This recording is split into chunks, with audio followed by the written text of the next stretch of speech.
everybody, welcome back to my channel. Mia here. As you can see, I'm trying a different background. I hope you guys like it. If you do, let me know in the comments down below. And today's video is going to be the part 2 to my favorite reads of 2016. Now, I originally intended on making only 2 videos, but based on the large amount of books that I got out of my bookshelves as favorites from last year, I think I'm gonna end up having to do 3 videos about this. So this video is going to be the second video, and here I will be discussing the poetry collections that I really enjoyed reading during 2016. The first video I already uploaded, and I'll link up here somewhere for you to check out if that's something you're interested in doing, and that one included all of the actual books that I read during 2016, which I loved and adored.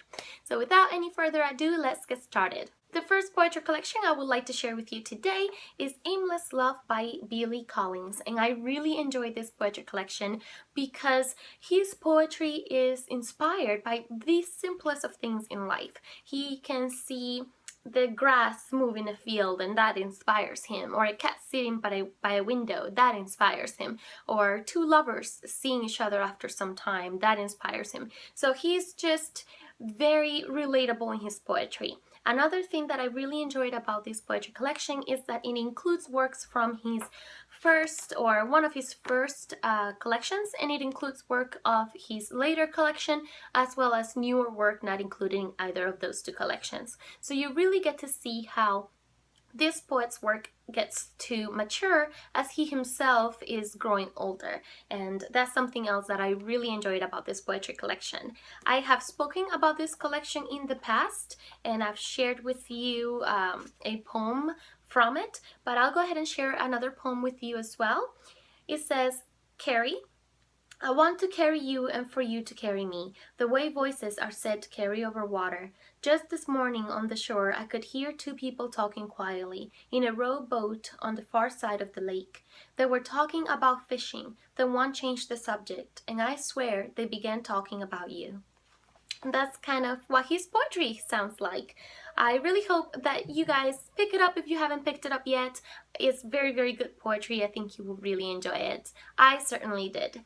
So I gave this book as well as all the other poetry collections in this video, I believe 5 stars. If anything, maybe 1 4-star, but I'm pretty sure I gave all 5 stars because they were amazing. Another poetry collection I read last year that was really just stuck with me for the longest time, and that is Getaway Girl by Terry Ann Thaxton. Now this is completely different from the previous poetry collection because this is mostly very sad topics, and it was just a very devastating read, but I really, really liked it.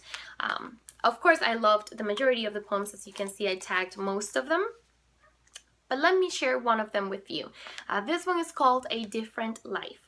When you leave your child under 24-hour suicide watch and he's 11 and a prisoner in a private war, you blame yourself for the cars he dove in front of, the buildings he jumped from, the wall of the bedroom he banged his head on, the clothes you armed him with in the morning, the same clothes he shredded in the afternoon. You blame yourself for the time you left him screaming at the daycare and that woman washed his mouth out. You blame yourself for not knowing how to do this right.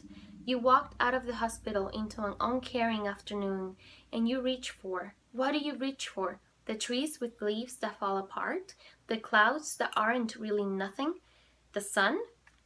So that's kind of what her poetry is like. It's very sad, and it's just heartbreaking, beautiful poetry. I recommend it to everyone. Another pretty sad poetry collection is The Fabulous Beast, The Sow, and this is by Sarah Kane Gutowski, and I really, really enjoyed this collection. It's a very small collection, but I really liked it. It basically talks about motherhood and the doubts in motherhood and the fears in motherhood, as well as the immense love felt in motherhood. It is also told in a magical realism kind of way, where the sow is also a woman and it's like a shifter, and it changes from woman to sow to ghost, and it's very, very beautiful. This one is called The Mother Moves in the Dark. It says, depending on where she throws her weight, the soul may or may not create the dead, rolling over her young and crushing them. She has so little control over the great body she wakes inside, with a groan each morning, such a burden, to be locked in flesh. Her breast hand down in one long line of teat, a nipple for each hungry mouth. She's used to being used, and knows, with wisdom passed down from animal to animal, beast to beast, mother to daughter, and even father to son, a greater slaughter waits than this one. And that's what the poetry in this collection sounds like. I personally thought it was very beautiful and I loved it. I absolutely loved it, so definitely recommend it. The next poetry collection that I would like to share with you today is called A Brilliant Madness, and this is by Robert M. Drake, and I loved it as well. This was a very mixed poetry collection. It talks about love, it talks about sadness, it talks about the world as it is right now, and it's very, very interesting. It has a little bit of everything in it in a pretty dark way. So I'll read one of the poems to you. This one is called More Life in You.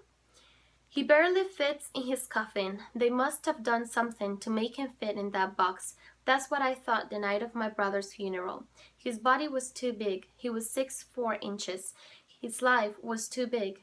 The love trapped in his body was too big. His smile was too big, bigger than that box he ended up in. Now his ashes are in an even smaller box. I don't understand how he was contained. He had too much inside him. Even in death, the world will make people seem like their lives are smaller than that of what they really are. And that's just a small example of what the poems in this collection are like. I thought they were all very beautiful, very true, and very relatable too. So I really, really recommend this as well. Another poetry collection I enjoy thoroughly, and is completely different from the previous one I showed you, is Houses, and this is by Nikki Walschlager. I'm so sorry if I mispronounced your name, but this was completely different. This is written more in like paragraphs almost. I'm sorry for the glare, but there you go. And each poem is much larger than all the other poetry collections that I read and enjoyed this year, but it was very interesting because of its difference. The book basically talks about an entire area where each house is a different color. And each house has a story, and that house's story is told through the poetry. So each poem is titled the name of a house. So it will be, for example, the green house or the silver house, gold house, is basically whatever the color of the house is, and then it tells the story of the house. And I thought it was beautiful. It was pretty dark. The majority of the houses had a pretty dark stories, but I thought the idea behind this poetry collection was fantastic. I really, really enjoyed it. It was very interesting. I won't be reading you a poem because they were all so long that I feel it will just take too long for me to read the entire thing. So I'll skip on reading a poem from this one, but if that's something that you're interested in, just let me know in the comments down below, and I might do a book review for this poetry collection where I can at least share with you one poem from its collection. And the last poetry collection for this video is Love and Misadventure by Lang Leaf. I love Lang Leaf's poetry because it's very short, but I feel that he carries his message perfectly, even though it's a small poem. And it also rhymes, which is just nice to read poetry that rhymes. So this one is filled with love poetry, and I really, really love it. I'll read you a couple of the poems from this collection because they're so small that I can definitely give you more than one. So this one is called The Keeper, and it says, "You were like a dream I wish I hadn't slept through. Within it I fell deeper than your heart would care to let you. I thought you were a keeper. I wish I could have kept you." So like I said, they're just very, very, very small poems, but I thought they were really, really cute. And this one is called A Lover's Past. The turbulent turns and the ties that twist them, when what they once were was how she had wished them, and all the joys he brought her, how she could list them. In time, she will learn not to miss them. So that's kind of how the poetry here is. It's just very fun, and it's just very enjoyable. I really liked it. Those are all the poetry collections that I read that really stuck with me, and I truly enjoy them. I have since reading them, I have reread a couple of the poems that I personally really loved.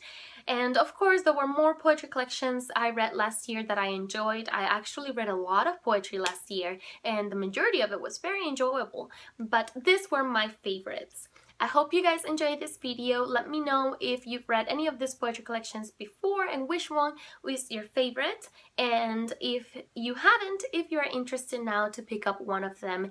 And I hope to see you very soon in part 3 of my favorite books read in 2016. Hope you guys enjoyed this video. Bye!